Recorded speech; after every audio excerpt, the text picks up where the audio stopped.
There was a threat by some opposition parties कि हरियाणा के सारे रेल और रोड हम रोक देंगे। शताब्दी को रोकने का थ्रेट था कि कहीं पे कोई चेन पुल कर देगा और लोग रेलवे ट्रैक पे बैठे होंगे और वो एकदम से उसी टाइम रोक देंगे। लकीली हमने उसका चेन पुलिंग मैकेनिज्म भी हालांकि वो रेलवे लॉ के अगेंस्ट था, लेकिन हमने वो बंद करवा दिया चंडीगढ़ तक। तो 25-26 years I served, then I resigned. At the age of 49, I resigned and I became a motivational speaker. 1/3 of the posts in every state, IAS as well as IPS, around 1/3, are filled up by promotion from the state civil service or the state police service. You can say कि तकरीबन 12 से 20 साल लगते हैं, 15 से 20 ही लगते हैं वैसे normally, to get promoted to the higher service, that is the All India service. उसका प्लस पॉइंट ये है कि आपने अगर PCS क्रैक किया और पंजाब में रहते हैं तो आपको पंजाब ही मिलेगा। जब आप पंजाब सिविल सर्विस में रहेंगे तो आप अपनी सर्विस में ही रहेंगे, और जब आप IAS बनेंगे तो भी अपने कार्डर में पंजाब में ही रहेंगे। और अगर आप IAS बन गए और आप असम चले गए या मिजोरम चले गए या केरला चले गए तो फिर आप 35 साल के लिए वहीं चले गए। एक यंग ऑफिसर जो ज्वाइन ही करते हैं उनके भी ऑलमोस्ट 1 लाख हो जाती है थोड़े दिनों में, और चीफ सेक्रेटरी की सैलरी तो 3 लाख से ऊपर होती है, पर मंथ की बात कर रहा हूँ।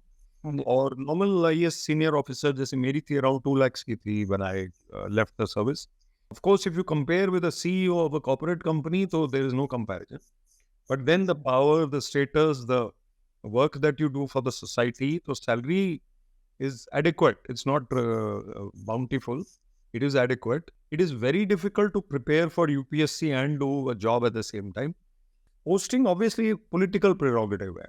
Chief Minister, Minister, MLA, इनका से है उसमें। इवन XCN, SDO, JE, तहसीलदार या इंस्पेक्टर, SHO वगैरह, they are all transferred at the advice of the MLA or the minister.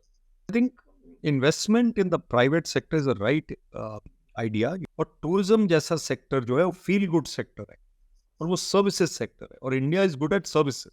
मेरी 2 पहली बुक्स तो खैर novels थी, उनकी बात नहीं मैं करूँगा अभी।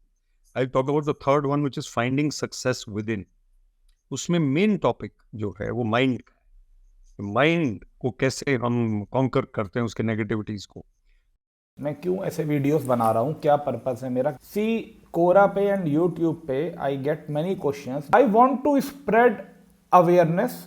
जो जॉब्स का मुझे एक्सपीरियंस है या मेरे फ्रेंड्स हैं उसमें कितनी सैलरी मिलती है, क्या वर्क लाइफ बैलेंस है, क्या पोस्टिंग के चांसेस होते हैं, क्या ट्रांसफ़र के चांसेस होते हैं, क्या काम एक्चुअली करना होता है, क्या जॉब सेटिस्फेक्शन इन जनरल है आपको।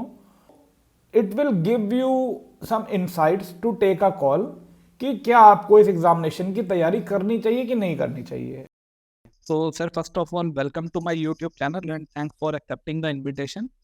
तो मैं अपने yes, sir, तो मैं व्यूअर्स को पहले से आपका एक डीप इंट्रोडक्शन दे देता हूँ, बाकी डिटेल में तुम बात करेंगे आगे। कि sir is an ex IAS officer and sir had a very fulfilling career in civil services. इसके अलावा सर 2 बुक्स के ऑथर भी हैं, finding success within and it's still a wonderful life. And sir motivational speaker and TEDx speaker भी हैं। तो sir से शुरू करते हैं। सर सबसे पहले क्या मोटिवेशन था आपका सिविल सर्विसेज में एंटर करने का एंड अब सिविल सर्विसेज को छोड़ने का। तो सबसे पहले तो मेरे फादर IPS ऑफिसर थे, तो उनको देखता था मैं, तो मुझे बड़ा अच्छा लगता था उनका रुतबा, उनका जो एक स्टाइल था, उनके पावर थी, उनका काफ़ी कुछ सीखा उनसे। तो ऑब्वियसली उनकी तरह मैं बनना चाहता था। सभी बच्चे अपने पेरेंट्स की तरह बनना चाहते हैं शुरू में, तो खास तौर पे। तो जैसे मैं बड़ा हो रहा था तो I thought I will prepare for civil services, और इंजीनियरिंग करने के बाद भी मैंने सिविल सर्विसेज की तैयारी की। लेकिन हुआ क्या कि my father passed away at the age of 50 और आई वाज 24 ओनली। तो 24 साल की उम्र में फिर मुझे इन्होंने उनकी जगह, क्योंकि IPS थे, मुझे HCS की जॉब मिली। ओके इसमें because he died in service. Okay police और HCS का ऑप्शन था, तो HCS में मैं आ गया। And then I worked in Haryana for at least 17 years before I was promoted to IAS. And then I became an IAS officer 9 more years. So 25-26 years I served. Then I resigned. At the age of 49 I resigned and I became a motivational speaker. तो क्यों छोड़ा, वो ये है कि उस time 25-26 साल के बाद मुझे लगा कि मैं बाहर ज़्यादा काम कर सकता हूँ सोसाइटी के लिए, और मुझे थोड़ा क्रिएटिविटी में ज़्यादा शौक हो गया और पब्लिक स्पीकिंग स्किल्स में रिकग्निशन मिलने लग गया। टेडेक्स टॉक्स भी हो गई 2 सर्विस में ही, अभी तो खैर काफ़ी हो गई। और तो उसके बाद लेकिन सर्विस में रह के आप ज़्यादा जा नहीं सकते इधर-उधर अपनी पब्लिक स्पीकिंग के लिए। तो काम चल रहा था गवर्नमेंट का, तो फिर मेरा दिल इधर था। लेकिन ये था कि बच्चों को, यंगस्टर्स को बैलेंस और कामनेस और क्रिएटिविटी वगैरह बताने के लिए मुझे ट्रैवल भी करना पड़ता है। तो अब मैं 6 साल से ये कर रहा हूँ। That's what okay okay, so sorry to hear about your father sir, मतलब एकदम से काफी रिस्पॉन्सिबिलिटी आ गई होगी। आ गई थी उस टाइम। जी, जी। अच्छा सर, अपने करियर के बारे में कुछ ऐसा आपको इंटरेस्टिंग मोमेंट याद हो कि आप सिविल सर्विसेज में थे तो आपको किसी मोमेंट में या मोर देन वन मोमेंट में ऐसा लगा हो कि it's worth joining the services? कभी आपने कोई लाइफ रेस्क्यू करी हो, कहीं से बचाया हो, कुछ ऐसा इंसिडेंट आपको याद हो तो? बहुत से इंसिडेंट्स हैं ऐसे, और पुलिस के साथ भी कई जगह अपने स्टाफ के साथ ही ऐसी जगह पहुंचना पड़ा जहाँ मुश्किल हो रही थी। एक दफ़ा एक हाउस कोलैप्स हो गया, एक दफ़ा कोई डैम बर्स्ट हो गया। एक ये कालका साइड में था, तब मैं कालका का एसडीएम था, और ये यंग डेज की बात है जब शुरू-शुरू में। देन ऑल्सो ये घग्गर जो रिवर है, इसमें कई बार फ्लड आ गया, तो ये पटियाला तक चले जाता था फ्लड, और इधर अम्बाला, पंचकुला साइड में भी। तो lots of work had to be done, भाग-दौड़ रहती थी। और कभी-कभी ऐसा भी हुआ है कि एक इंटरेस्टिंग बात बताता हूँ कि एक बार there was a threat by some opposition parties कि हरियाणा के सारे रेल और रोड हम रोक देंगे। तो हम लोग एसडीएम थे, और मैं एसडीएम था, तो मुझे तो अपने एरिया का देखना था कि कोई प्रॉपर्टी को या ट्रैफिक को नुकसान ना पहुंचाए। तो उस टाइम काफ़ी ज़्यादा हमारा टेंशन थी। तो मैंने इनको कहा कि शताब्दी एक्सप्रेस जो है वो कालका से चलती है दिल्ली तक, मेरा एरिया जितना है उसमें मैं रुकने नहीं दूंगा। शताब्दी को रोकने का थ्रेट था कि कहीं पे कोई चेन पुल कर देगा और लोग रेलवे ट्रैक पे बैठे होंगे और वो एकदम से उसी टाइम रोक देंगे। जैसे ही ट्रेन रुकती है, प्री प्लान्ड होगा, कोई ऐसा आदमी ट्रेन पे चढ़ जाएगा। तो हमने क्या किया, we escorted the train from कालका to Chandigarh by Gypsy. 2 Gypsy ASP की, मेरी और भी पुलिस का ट्रक, और हम साथ-साथ ही गए उसके। जितना हम रोड पे और ट्रेन का डिस्टेंस होता है, कई जगह जैसे फ़िल्मी सीन था बिल्कुल, ट्रेन कैसे जा रहे हैं, ऊपर से जा रही है, और वो हुआ। लकीली हमने उसका चेन पुलिंग मैकेनिज़्म भी हालाँकि वो रेलवे लॉ के अगेंस्ट था, लेकिन हमने वो बंद करवा दिया चंडीगढ़ तक। मतलब वो डिसेबल था? हाँ, वो डिसेबल था, तो कोई रोक भी नहीं सकता था उसको, पर हमने फिर भी चेक किया। तो फिर अगर कोई जेन्युइन इमरजेंसी होती, ऑब्वियसली हम लोग वहीं थे। तो ये सब करते हैं, और कई चीज़ें, ये 2 इंसिडेंट मैंने आपको सुनाए, there could be many many.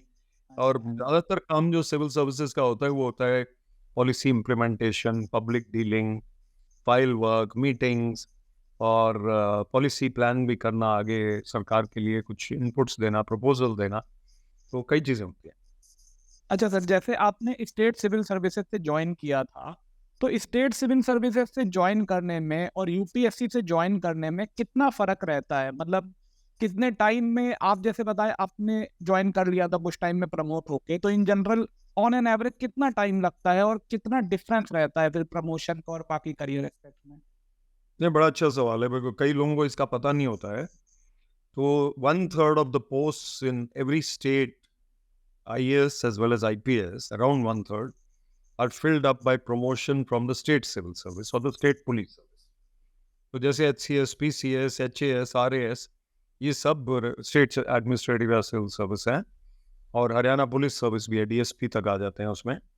तो यू कैन से कि तकरीबन 12 से 20 साल लगते हैं, 15 से 20 ही लगते हैं वैसे normally, to get promoted to the higher service, that is the all India service.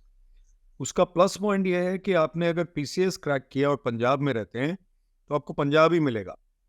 जब आप पंजाब सिविल सर्विस में रहेंगे तो आप अपनी सर्विस में ही रहेंगे, और जब आप IAS बनेंगे तो भी अपने कार्डर में पंजाब में ही रहेंगे। और अगर आप IAS बन गए और आप असम चले गए या मिजोरम चले गए या केरला चले गए, तो फिर आप 35 साल के लिए वहीं चले गए। तो पीसीएस एचसीएस वाले जो अफसर हैं वो अपनी स्टेट में या नज़दीक वाली स्टेट में क्वालिफाई नॉर्मली करते हैं। कर्नाटका से कोई आके एचसीएस में क्वालिफाई करे ऐसा कोई देखा नहीं है हमने एग्जाम्पल, क्योंकि नॉर्मली मदर टंग भी होता है, एलिजिबिलिटी होती है, कई चीज़ें। उसमें माइनस पॉइंट ये है ऑब्वियसली कि आप चीफ सेक्रेटरी नहीं बन सकते, आप डीजीपी नहीं बन सकते। आप जब तक रिटायर हो जाएंगे तो आप तब तक आईजी या एडिशनल डीजीपी बनेंगे पुलिस में, और सिविल सर्विस में आप या तो सेक्रेटरी बनेंगे या प्रिंसिपल सेक्रेटरी बनेंगे, या हद से ज़्यादा एडिशनल चीफ सेक्रेटरी बनेंगे, डिपेंडिंग ऑन कितनी एज पे आप आए हो। यंग एज पे आए हो एचसीएस में तो आप आईएएस में जाके भी आगे चल जाओ। तो आई वुड से 15 से 20 साल लग जाते हैं, हमें 17 साल लगे थे, और फिर कुछ सीनियरिटी भी मिल जाती ओके मतलब फिर जो आईएएस की करियर की पूरी हिरार्की रहेगी लगभग स्टेट सिविल सर्विसेज वाले उसके मिड तक पहुंच पाएंगे ऑन एन एवरेज। है। ऑलमोस्ट टॉप तक पहुंच पाएंगे, लेट्स से 1 और 2 rungs lower than that. Okay okay okay. अच्छा सर ये बताइए जैसे अभी लोग प्रिपेयर करते हैं तो आईएएस की सैलरी या स्टेट सिविल सर्विसेज की सैलरी क्या होती है एक्चुअल में? आजकल डॉक्यूमेंटेड है, लेकिन मुझे लगता है कि एक यंग ऑफिसर जो ज्वाइन ही करते हैं उनके भी ऑलमोस्ट 1 लाख हो जाती है थोड़े दिनों में, और चीफ सेक्रेटरी की सैलरी तो 3 लाख से ऊपर होती है, पर मंथ की बात कर रहा हूँ। और नॉर्मल आईएएस सीनियर ऑफिसर जैसे मेरी थी अराउंड 2 लाख की थी when I left the service, so per month. अब बढ़ गई होंगी और बढ़ गई हैं, लेकिन this is it. Of course if you compare with a CEO of a corporate company तो there is no comparison, but then the power, the status, the work that you do for the society, so salary is adequate. It's not bountiful, it is adequate. But you have status, you have stature, you have facilities, you have a house, you have a car, other things are there. हाँ sir पर facilities का भी थोड़ा बताइए। ये गाड़ी बंगला नीली बत्ती ये सब ऑफिसर्स को तो नहीं मिलती होंगे ना एडमिनिस्ट्रेशन में और पुलिस में। बाकी जैसे यूपीएससी के भी मतलब I am not sure, correct me if I am wrong, कि यूपीएससी से Indian audit account services, Indian railway traffic services या सिमिलरली स्टेट सिविल सर्विसेज के कॉमर्शियल टैक्स ऑफिसर, इन सबको भी बंगला गाड़ी ये सब मिलता है सर ऐसा? ऑलमोस्ट सभी को मकान मिल जाता है, it could be a small house और अ बिग हाउस, और ऑलमोस्ट सभी को गाड़ी भी मिल जाती है। लेकिन ये है कि वो एक it is a work related thing. अब जैसे आप एसडीएम लग गए रेवाड़ी में, तो आपको एसडीएम हाउस तो रेवाड़ी में ही चाहिए, वहीं पे मिलेगा आपको। और अगर आपका घर दिल्ली में तो फिर हाउस मिल गया दिल्ली में, पोस्टिंग होगी रेवाड़ी में, तो वो बात नहीं बनेगी। तो सरकारी मुलाजिम या अफसर जो है उसकी ट्रांसफ़र भी होती है, फिर शिफ्टिंग भी होती है, तो आपको तो हर जगह मिलेगा मोस्ट प्रॉबेबली। थोड़ा बहुत वेटिंग लिस्ट भी होता है, जैसे चंडीगढ़ में आए, बड़ा शहर है, बहुत सारे अफसर वेट कर रहे हैं, तो हो सकता है आपको कुछ टाइम प्राइवेट हाउस में रेंट पे रहना पड़े, उसमें फिर रेंट मिल जाता है आपको। और वहाँ ज्वाइन करेंगे तो फिर आपको वहाँ भी जाना पड़ेगा जहाँ भी है। और जहाँ तक गाड़ी की बात है, एक गाड़ी with driver is normally available. कुछ स्टेट्स में ये भी होता है कि ऑफिसर्स को 1000 किलोमीटर्स पर मंथ या कुछ ऐसा अलाउड होता है to use it for personal use also, and that is okay. उसका वो लॉग बुक रखते हैं, वो प्रॉपरली यूज होता है। हिमाचल जैसी स्टेट में मैंने सुना था पहले, और कुछ स्टेट्स में इनफॉर्मली यूज़ करते हैं, but nobody I have seen in senior levels कि कोई ऐसा मकान या गाड़ी जो है, मुझे लगता है वो एक रिक्वायरमेंट भी है सर्विस की, तो इसलिए अच्छा है।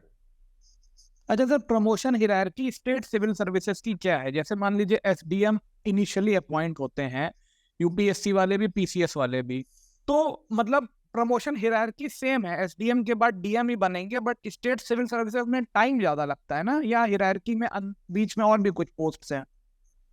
नहीं है, हरियाणा में तो ये प्रथा है कि you join at a level and you stay at the same level in Haryana civil service for 15-17 years. अब डीएम नॉर्मली नहीं बनते हैं हरियाणा सिविल सर्विस में, आप एडीएम तक जाते हैं, एडिशनल डीसी तक जाते हैं, वो थोड़ा सा प्रमोशन है सीनियर स्केल में या सिलेक्शन ग्रेड में।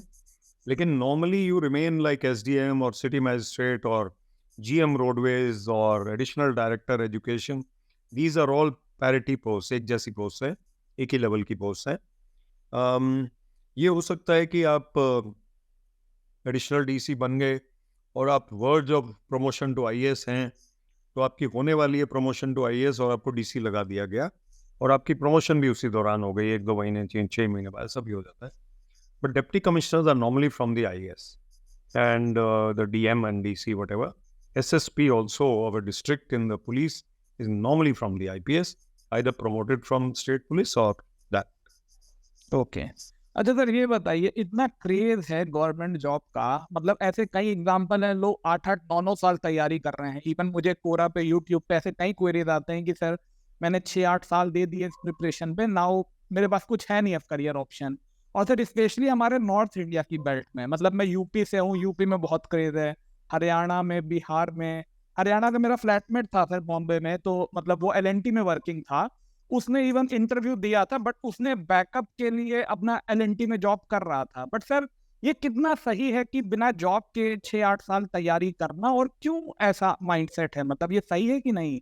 नहीं, मुझे नहीं लगता कि कोई भी 6-8 साल बैठ के बिना जॉब के होता है। कुछ होते हैं, you right, there are some, but normally क्या ट्रेजेक्ट्री होती है कि वो शुरू से, जैसे कॉलेज लेवल पे बच्चा या लड़का सोचने लगता है, लड़की सोचने लगती है कि मुझे सिविल सर्विसेज देना है एग्जाम, पेरेंट्स ने बोला है, जो भी है, तो वो क्या करते हैं कि तैयारी शुरू कर देते हैं, और कॉलेज के बाद 1-2 साल 3 साल मैंने देखा है कि लोग खाली बैठ के मीन्स सिर्फ प्रिपरेशन कर रहे हैं, जॉब नहीं कर रहे, कोर्स भी कर रहे हैं, इसका कोचिंग भी ले रहे हैं यूपीएससी की।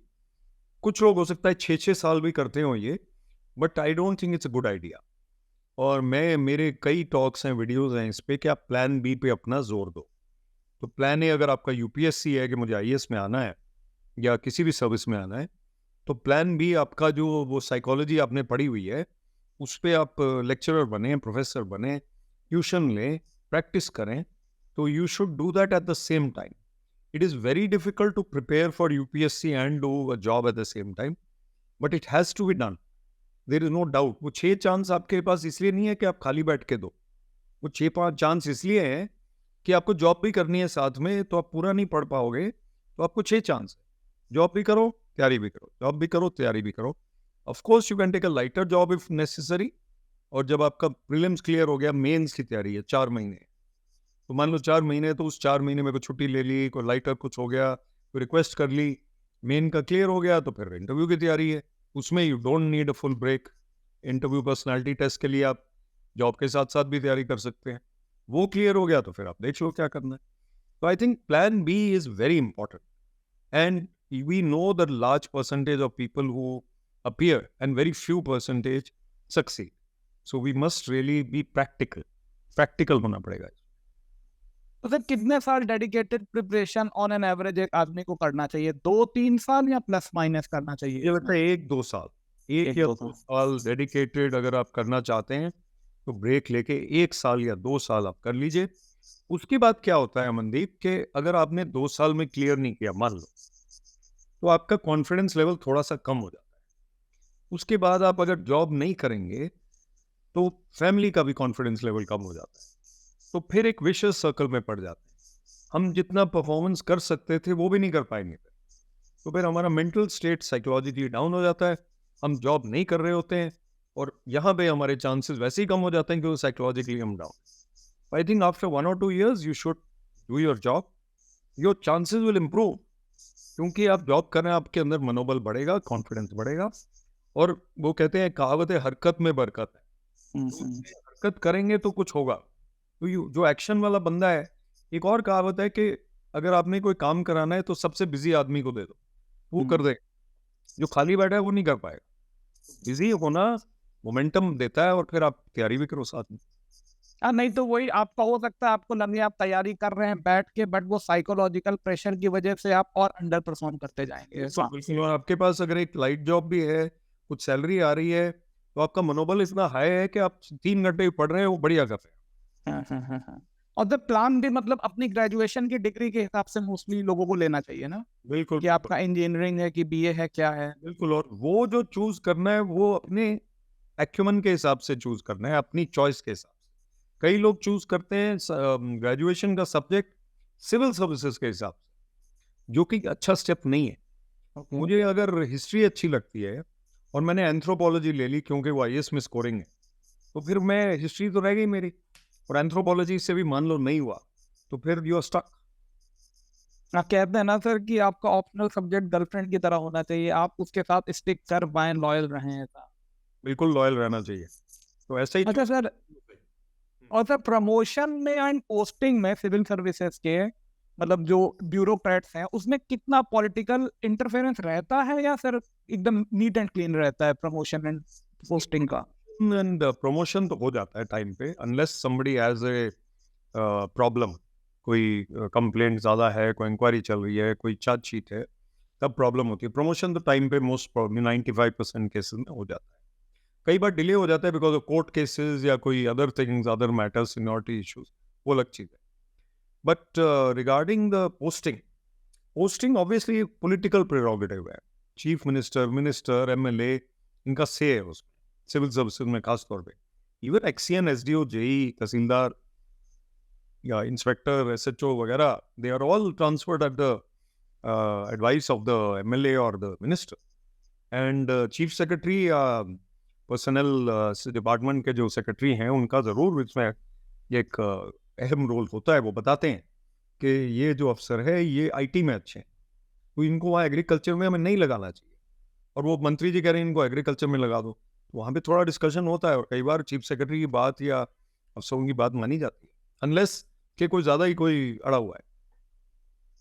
मतलब chief secretary based on the acumen more suitable personality बताएगा कि इस डिपार्टमेंट में he is probably more suitable ऐसा। एब्सोल्युटली।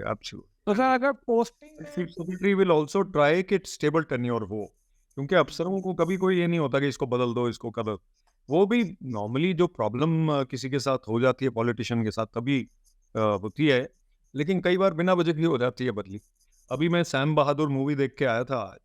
इवन बहादुर सैम मानेकशॉ साहब को भी ऐसी एक इंक्वायरी झेलनी पड़ी जो बेबुनियाद, बेसिर्फ है। तो अब आप ये सोचिए कि ऐसे जनरल भी, उनका कम से कम 50% जो अटेंशन है उस वक्त इंक्वायरी पे ही लगा होगा। 2 साल लग गए, 3 साल लग गए। तो ये पोस्टिंग इंक्वायरी ये कई बार मेंटली तंग करती है। अच्छा तो अगर प्रमोशन और अरे प्रमोशन में नहीं, पोस्टिंग में अगर पॉलिटिकल से है तो पॉलिटिकल बॉसेस को खुश करने के लिए कई बार ब्यूरोक्रेट्स के डिसीजंस भी पॉलिटिकली इंक्लाइंड रहते होंगे या पॉलिटिकली इन्फ्लुएंस रहते ही होंगे। देखो, आप भी ह्यूमन बीइंग हो, मैं भी ह्यूमन बीइंग हूँ, और पॉलिटिशियन भी ह्यूमन बीइंग है, और अफसर भी ह्यूमन बीइंग, ठीक है? तो nobody is perfect, but I would say most of the officers are quite intelligent, quite efficient. नियत खराब वाले जो लोग होते हैं बहुत कम होते हैं अभी भी। सिस्टम नहीं तो सिस्टम गिर जाता, कलैप्स हो जाता। अभी जैसा कैसा है चल रहा है, देश भी चल रहा है। स्टील फ्रेमवर्क कहते हैं सर हमारी कंट्री में। फ्रेमवर्क है, मतलब धीरे चलता है पर चलता है। रस्ट लगा हुआ है, जंग लगा हुआ है, लेकिन फिर भी चल रहा है। हाँ जी। नए जो लोग आते हैं वो जोश के साथ आते हैं, काम भी करते हैं। होता क्या है कि मनोबल जरूर गिरता है अगर पोस्टिंग हो गई गलत जगह पे या किसी ने तंग किया। और ऐसे भी अफसर हैं जरूर कई जो कि बहुत ज़्यादा आउट ऑफ द वे जाके किसी एमएलए को जैसे खुश करने का चक्कर होता है, लेकिन ऐसे लोग सब नहीं है, ऐसे सब नहीं। और ये मिक्स बैग होता है हर जगह। और ज़्यादातर आई वुड से पुलिस में भी मैंने देखे, मेरे फादर भी पुलिस में थे, और रेवेन्यू सर्विस भी देखी है, आईएएस भी देखे हैं, फॉरेन सर्विस भी देखा है, रेलवे ट्रैफिक सर्विस देखा है। एक ऑफिसर अभी मुझे जानते हैं बहुत अच्छे से, वो बुलेट ट्रेन पे काम कर रहा है। तो मतलब बहुत काबिल लोग और बहुत ज़बरदस्त लोग हैं जो सिविल सर्विसेज में हैं। और इसमें कोई शक नहीं कि इंटेलिजेंस एंड कैलिबर के हिसाब से तो इंडिया की सिविल सर्विसेज का कोई मुकाबला ही नहीं। और जहाँ तक वो प्रॉब्लम्स की बात है, वो दोनों तरफ से, political as well as bureaucratic. तो सर ऐसा है क्या, मतलब पर्सनली आई फील कि गवर्नमेंट सेक्टर में, मतलब जैसे मैं एग्जांपल के लिए बताऊं, जब रघुराम राजन सर थे आरबीआई गवर्नर, तो मैं मतलब काफी फॉलो करता था। तो उस टाइम पे आरबीआई गवर्नर की सैलरी अराउंड 2 लाख रुपए होती थी, which I personally feel is very less. मतलब जो पोजीशन वो होल्ड कर रहे हैं या जो रोल है उनका इंडियन इकोनॉमी में, सिमिलरली मतलब मेरा ऐसा मानना है कि ब्यूरोक्रेट्स की सैलरी थोड़ा कम है, and maybe somehow this is मतलब one of the reason corruption promote होने का। मतलब मैं नहीं कह रहा this is the only reason, but maybe अगर उनकी सैलरी थोड़ा एट पार रहे प्राइवेट सेक्टर के, तो मतलब आपको लगता है ऐसा सैलरी कम है गवर्नमेंट सेक्टर में? मुझे लगता है अभी आजकल कम है, because salaries of the corporate sector है मल्टीप्लाई, बहुत ज़्यादा बढ़ गई हैं। और जो कहते थे कि चलो यहाँ पे इज्जत है, आपके पास पर्क्स हैं, सैलरी कम भी है तो भी ठीक है, लेकिन वो डिस्टेंस बहुत हो गया है। तो सैलरी, लेकिन आप देखिए, बात करिए कांस्टेबल की, जो पुलिस ऑफिशियल जिसको हम विजिबल फेस ऑफ गवर्नमेंट देखते हैं, जो कहते हैं कि वो करप्ट हो सकता है, उसकी सैलरी देखिए पहले आप, उसको कंपेयर करिए with a lower level person in a company, private company, बहुत गैप है, उसकी सैलरी बढ़ानी चाहिए पहले तो। और मैं कहता हूँ स्कूल टीचर जो है ग्रेड 3 में, ग्रेड 2 में, उनकी सैलरी बढ़ानी चाहिए, बिकॉज वो स्कूल टीचर अभी पढ़ाने में इंसेंटिव नहीं है उसको। और परफॉर्मेंस बेस्ड इंसेंटिव अगर हो कि आपने अच्छा आचरण दिखाया, आपको पब्लिक अप्रिसिएशन मिला, आपने टारगेट भी मीट किए, मान लो कोई ऐसा डिपार्टमेंट है जहाँ टारगेट्स भी हैं, तो वो आपने किए तो फिर आपका और इंसेंटिव होना चाहिए। Government should give incentive for good work. Government का प्रॉब्लम ये है कि सीनियरिटी में कम मेरिट का एक प्रिंसिपल होता है हर चीज़ का, तो वो कोई क्यू को जंप नहीं कर सकते आप। लेकिन जो मेरिट पे काम कर रहा है उसको एक फाइनेंशियल इंसेंटिव हो सकता है, सैलरी ज़रूर बढ़नी चाहिए कई जगह। एक्चुअली एक अमनदीप, अगर हम लाजब बात करें तो गवर्नमेंट में लेट अस से 40% एक्स्ट्रा लोग हैं जितने नहीं होने चाहिए। अब उनको अगर डाउन साइज आप गवर्नमेंट को करोगे तो फिर आप जो बाकी बचे उनकी सैलरी बढ़ा सकते हो ना, बजट आपका ठीक हो जाएगा। नहीं तो सर एक्स्ट्रा इसीलिए ना कि प्रोडक्टिविटी कई लोगों की कम है, they are having that benefit of job security, so maybe they are not performing that well, ऐसा रीजन। वो नहीं है, ऐसा है कि in the last 20 years I feel recruitment has been largely good, largely, let us presume कि अच्छे लोग आए गवर्नमेंट में। लेकिन वो ऐसे सिस्टम में आए जहाँ पे already there are people who are not required, there is a system, there is a department, ministry, there is a corporation, वो है। अब उसका क्या करें हम, उसमें लोग तो आएंगे, वो खाली इसलिए बैठेंगे उनके पास। एक्चुअली देखा जाए तो देश चलाने में उनका कोई रोल नहीं, या उनका कोई ऐसा रोल, अहम रोल नहीं है। तो we could probably do with half the people over there. अब पुलिस में अब लगता है अभी भी कम है, क्योंकि हमारा देश को देखो आप, पुलिस अंडर स्टाफ्ड है सर। इसके ऊपर तो मैंने बहुत डॉक्यूमेंट्रीज देखी है कि उनका शेड्यूल नहीं रहता है, 24-24 घंटे। पुलिस अंडर स्टाफ्ड है। तो कई चीज़ों में हमें बढ़ाने की ज़रूरत है, स्ट्रीमलाइनिंग की ज़रूरत है। लेकिन कोई गवर्नमेंट ये चीज़ें नहीं देख पाएगी, ना देखेगी इंडिया में। ये एक एलिफेंट है, उसको कहाँ से हम डाउन साइज करें, उसका फिटनेस कैसे इम्प्रूव करें, वो बड़ा मुश्किल है। तो बल्क जो है, वो वेट जो है, वो वजन जो है, वो नंबर्स में है। और पॉपुलेशन भी ज़्यादा है, डिमांड ऑन गवर्नमेंट जॉब्स भी ज़्यादा है, आपने कहा पहले भी। तो फिर कहाँ से डाउन साइज हो, स्टेट गवर्नमेंट्स भी ज़्यादा हैं बड़ी हुई। तो एक डिसीजन हुआ था कि क्लास 4 के एम्प्लॉयज़, ग्रेड 4, ग्रुप डी के एम्प्लॉयज़ को रिक्रूट नहीं किया जाएगा, आउटसोर्स किया जाएगा। ओके। अभी भी होते हैं बहुत जगह, होते हैं। अब उन बेचारों को भी जॉब चाहिए होता है। नहीं सर, जॉब तो मान लीजिए अगर गवर्नमेंट कोई भी प्रोजेक्ट पे काम कर रही है, कुछ भी काम हो रहा है, पीट रेलवे या कोई भी डिपार्टमेंट, तो उनको मतलब पीपल विल बी एम्प्लॉयड ना, इधर थ्रू ग्रुप डी जॉब और थ्रू प्राइवेट सेक्टर। जॉब तो क्रिएट होगा ही, मेरा अंडरस्टैंडिंग, अगर इंफ्रा डेवलप हो रहा है या कोई गवर्नमेंट ऐसा काम कर रहा है। बट सर मेरा एक और अंडरस्टैंडिंग है, मतलब मैं बैंक में ही हूँ तो हमारे में जैसे डिबेट होता है, तो मैंने ऐसा, मेरा मानना है कि प्राइवेटाइजेशन अभी गवर्नमेंट का काफी ओरिएंटेशन है करने का। बट मैंने जितना समझा कि इवन रूरल एरियाज में बैंक्स, प्राइवेट सेक्टर अभी नहीं पहुंचा है, क्योंकि रूरल एरियाज में banking is not a profit making scenario.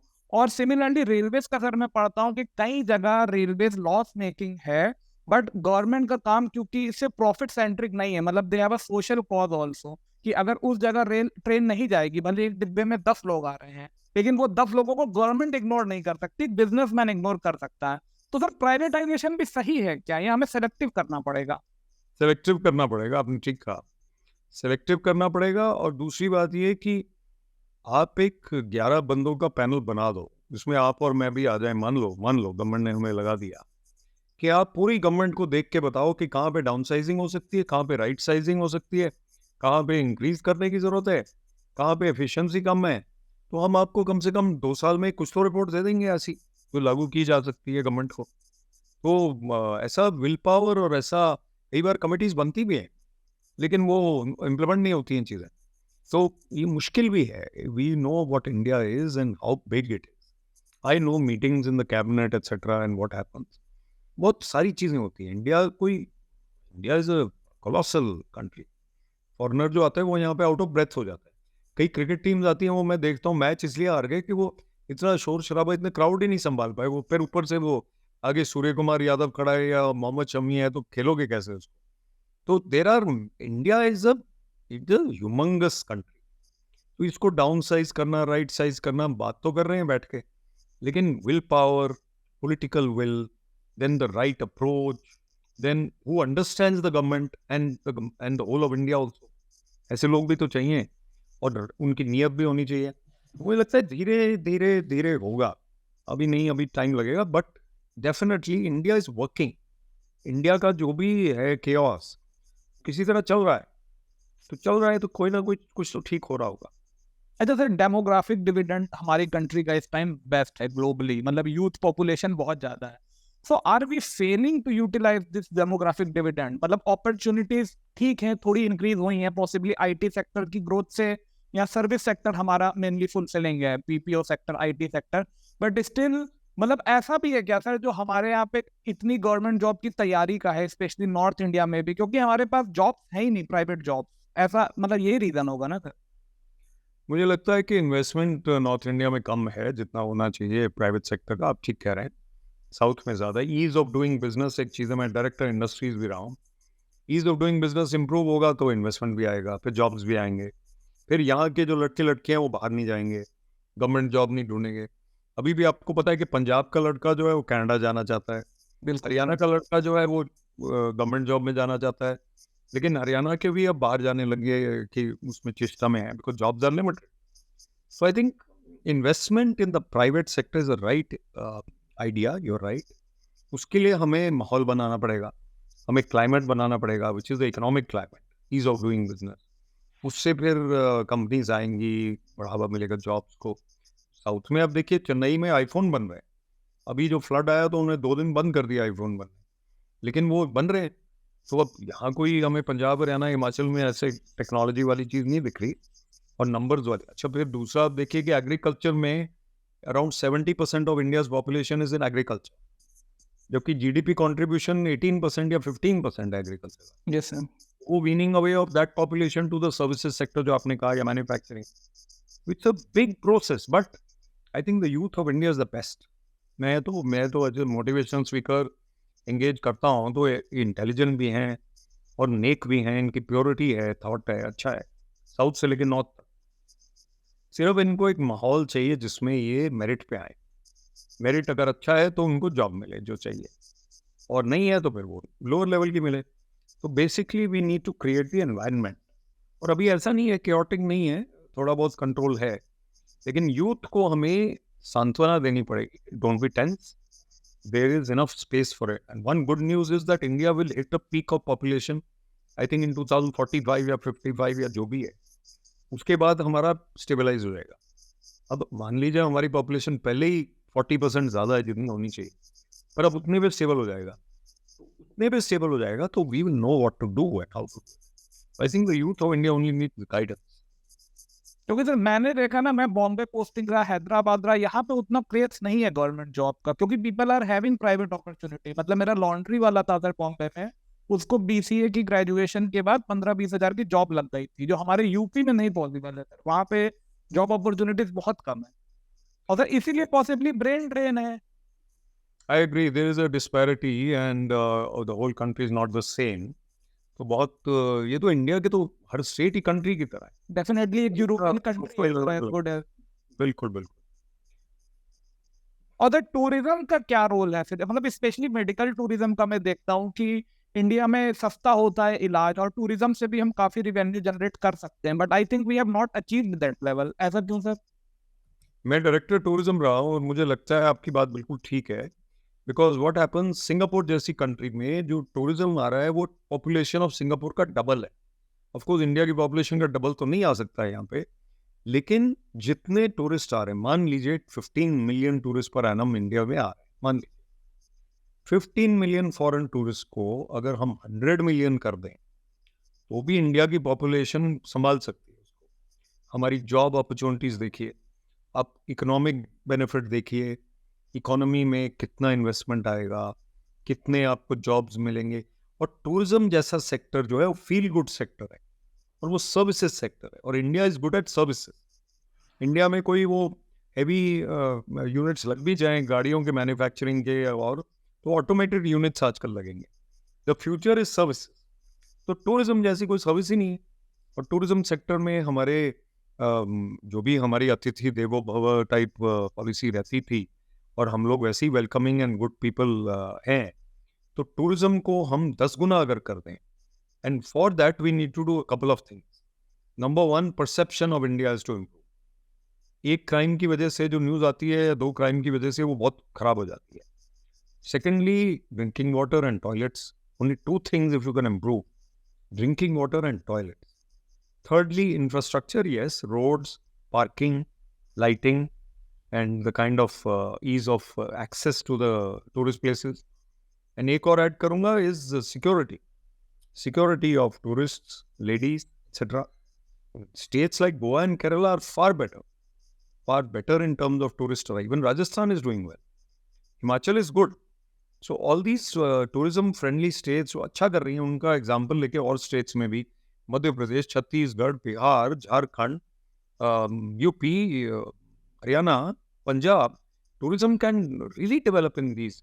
Even South India, so many beautiful states, east, south, north, west, all of them. अच्छा सर, अपने वर्क के बारे में थोड़ा बताइए, आपकी बुक्स किस बारे में हैं?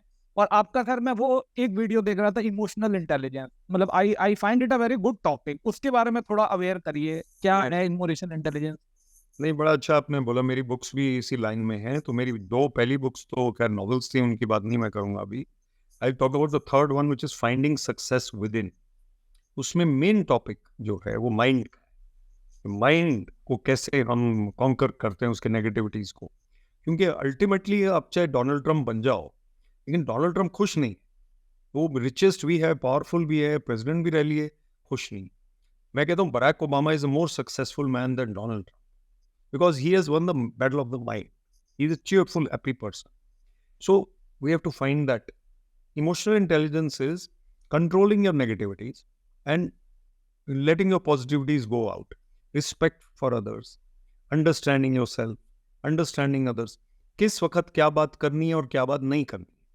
इस इंटरव्यू में मैं बताने लग जाऊं जी मैं 1982 में बच्चा था, वहां पे मैं स्कूल में, मैम ने ये बोला, वो आपने पूछा नहीं, तो मैं किस लिए टाइम वेस्ट करूं.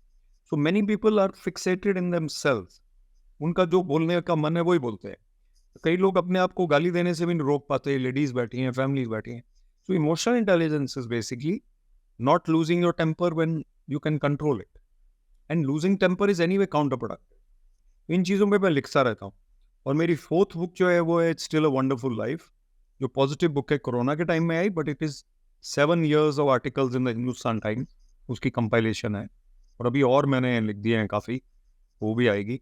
Basically I am a motivational speaker and writer. तो मेरा मानना ये है कि हमारा जो जीवन है वो सक्सेसफुल तब है जब हमने अपने माइंड को पॉजिटिव कर दिया और ये मान लिया कि जो कुछ हमारे पास है उसके लिए हमें थैंकफुल होना है. We can not be ungrateful and thankless. तो हम जब ऐसे इंसान बन जाएंगे तो फिर हम कुछ मुश्किलें आएंगी तो उनको भी झेल पाएंगे. उसके लिए मैं मेडिटेशन, क्रिएटिविटी और फिजिकल फिटनेस वगैरह को काफी जोर देता हूँ अपनी टॉक्स में. मतलब सर, इन सब तरीकों से मेडिटेशन, फिजिकल एक्टिविटी, इन मतलब these are the way to achieve the successful life, ऐसा? Absolutely. Creative thinking, meditation, physical fitness, reading more books. और हार्वर्ड की स्टडी है, 5th पॉइंट जो है, कॉन्वर्सेशन. जो लोग सोशली एक्टिव हैं, एक दूसरे से बातचीत करते रहते हैं और अकेलापन नहीं महसूस करते, ज्यादा अपनी प्रॉब्लम अंदर नहीं रखते, वो हेल्दी रहते. वो डिप्रेशन में भी बहुत कम जाते हैं सर. मैं भी डिप्रेशन में ज्यादातर वो लोग जाते हैं जो आइसोलेटेड रहते हैं. बिल्कुल. 4-5 ऐसे तरीके हैं जो लाइफ आपकी बाउंटीफुल बना देंगे. और सर, क्या आप लास्ट मैसेज देंगे फिर हमारे यूथ के लिए जो प्रिपेयर कर रहे हैं जॉब के लिए या इन जनरल लाइफ के लिए भी? उनके लिए मैं कहूँगा कि लाइफ बहुत बड़ी पिक्चर है, बहुत बड़ी पिक्चर है. ये फर्स्ट सीन से घबराना नहीं है, सेकंड सीन से भी नहीं घबराना. यहाँ पे अभी 40 सीन और आने वाले हैं. Life goes on. 40 साल और आने वाले हैं, 50 भी आने वाले हैं. तो भाई हमें we have to be basically prepared for the long run. अपनी क्वालिटीज पे फोकस करके अपने आप को मेंटली स्ट्रांग बनाइए, पॉजिटिव रहिए. कई बार लगता है कि ये खत्म होने वाला है सब कुछ, हमें हताश हो गए, हम निराश हो गए. लेकिन जो जीतता वही है जो मजबूत रहता है. Bounce back, each time bounce back. That is my philosophy. Okay sir, thank you very much. Thank you, Avandeep. Nice talking to you. So if you have come till this time stamp, it's great. And if you like my videos and want me to make more such videos, show your gesture of support by clicking on like, share and subscribe. And do let me know in the comment section you want our next podcast guest from which profession, and I will try to bring such person to the show. And please give feedback about the video in the comment section, जिससे कि मैं improvement कर पाऊँ and मुझे पता लगे कि मेरे व्यूअर्स या ऑडियंस मुझसे क्या एक्सपेक्ट करते हैं एंड मुझे किस एरिया में इम्प्रूवमेंट करना चाहिए. It will help me and you also grow. Thank you.